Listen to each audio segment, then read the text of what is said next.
Okey, kita tengok huruf yang terakhir iaitu huruf ya.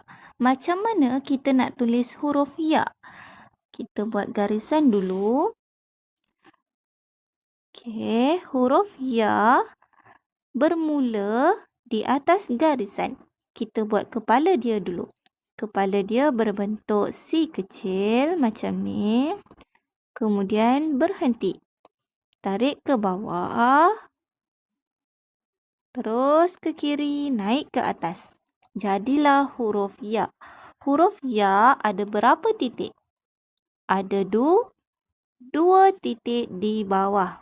Okey, sekarang kita nak tengok contoh huruf ya yang berada di awal perkataan. A-W-A-L, awal. Contoh dia adalah perkataan Yasin. Y-A ya, S-I-N, Sin. Yasin, surah Yasin. Okey, nama orang Yasin.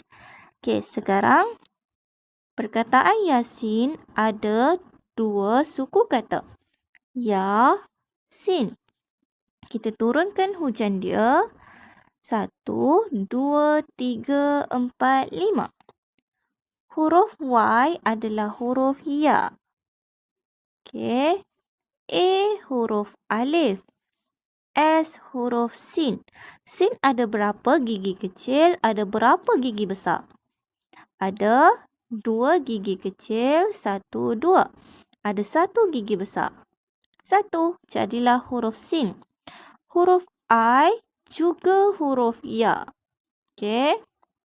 Dan huruf N adalah huruf nun. 1 titik dekat atas.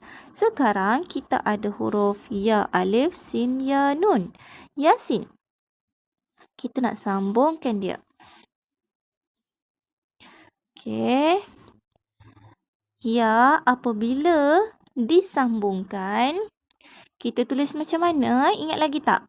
Kita buat macam bentuk sampan tetapi lebih pendek.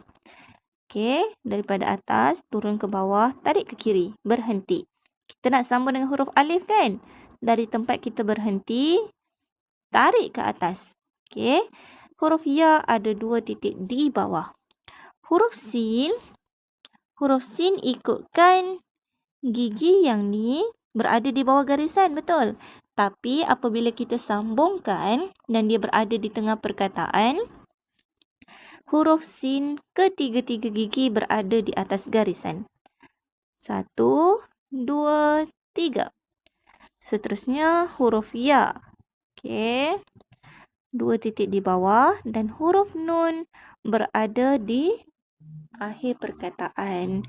Kita tulis seperti bentuk asal. Okey. Mangkuk dia berada di bawah garisan. 1 titik di atas. Macam inilah rupa huruf ya yang berada di awal perkataan. Okey.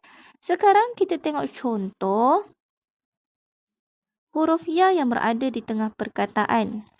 Kita tulis tengah. T-E-N-G-A-H, ngah. Tengah. Contoh dia adalah perkataan sayang. Macam mana eja sayang? S-A sa, Y-A-N-G, yang. Sayang. Ada berapa suku kata? Ada 2. Sayang. Kita turunkan hujan dia. 1, 2, 3, 4, 5, 6. Okey. Huruf S adalah sin. 1, 2, 1. A huruf alif. Y huruf ya. Okey. Lepas tu ang. Ang huruf apa? Huruf nga. Okey, macam mana huruf nga? 1, 2, 3 titik di atas. Okey. Ang ini adalah huruf nga. Sekarang kita ada huruf sin, alif, ya, nga. Sayang. Kita nak sambungkan dia. Huruf sin apabila berada di awal perkataan, juga ketiga-tiga gigi berada di atas garisan. 1, 2, 3. Kita sambung dengan huruf alif, tarik ke atas. Huruf ya, kita buat bentuk macam mana?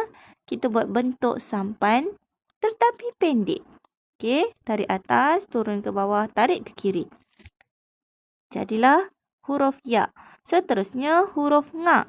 Aish ingat lagi tak macam mana rupa huruf nga yang berada di akhir perkataan? Macam mana? Okey. Daripada sini, kita tarik ke atas. Kemudian kita tarik sedikit ke kanan. Kita turun semula ke bawah. Macam ni. 3 titik di atas. Macam itulah rupa huruf ya yang berada di tengah perkataan. Sama juga seperti huruf ya yang berada di awal perkataan. Okey. Kita sambung contoh huruf ya yang berada di akhir perkataan. Akhir. A-K-H-I-R. Akhir. Contoh dia perkataan saya. S-A-S-A. Y-A ya. Saya. Ada berapa suku kata? Saya. Ada 2.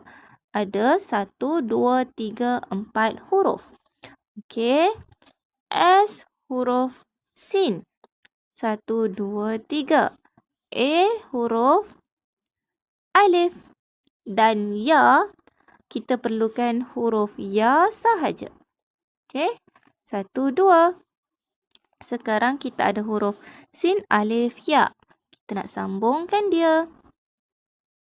Kita buat garisan. Sin. Ketiga-tiga gigi berada di atas garisan. Sambung dengan huruf alif. Dan huruf ya, apabila dia berdiri tunggal, kita tulis seperti biasa. Kepala berbentuk C, berhenti. Tarik ke bawah, naik ke atas. 2 titik di bawah. Okey. Huruf ya yang berada di akhir perkataan akan ditulis seperti biasa. Itu sahaja untuk kelas kita, sesi yang ke-12. Lepas ni insya-Allah cikgu akan bagi latihan pula, okey?